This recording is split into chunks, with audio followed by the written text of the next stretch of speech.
Friends, water melon అయితే నవ్యకైతే cut చేసి పెట్టాను కదా. ఇది ఇలాగే ఉంచితే 1 డే కంతా పాడైపోతుంది కదా. ఇంకా ఇలాగా ఫ్రూట్స్ కవర్ అయితే ఉంది. ఇది కానీ వేసి పెట్టారంటే 1 వీక్ వరకు అయితే ఉంటుందండి. ఇలా పుచ్చకాయ కోసుకొచ్చి పెట్టాను కదా, అలాగే పెట్టాను అనమాట. ఇలా వేసి పెట్టాను 1 వీక్ వరకు అస్సలు పాడవలేదు. కట్ చేసి పెట్టింది పుచ్చకాయ. నేను ట్రై చేసాకే చెప్తున్నాను మీకు.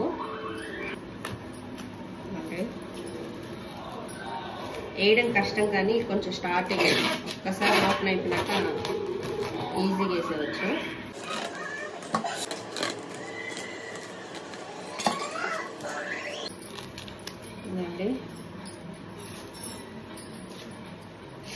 ఇలా కానీ కవర్ చేసేసి ఫ్రిడ్జ్లో కానీ పెట్టారంటే 1 వీక్ వరకు అలాగే ఉంటుంది. మనకు ఫ్రెష్గా ఇక్కడంతా డ్రై కూడా అవ్వదు. మీకు ఇలాగే ఎలాగ ఫ్రెష్గా కట్ చేసామో అలాగే ఉంటుందండి. ఓకే ఫ్రెండ్స్, నా టిప్ కానీ మీకు నచ్చినట్టయితే లైక్ చేయండి, షేర్ చేసి సబ్స్క్రైబ్ చేసుకోండి. బాయ్.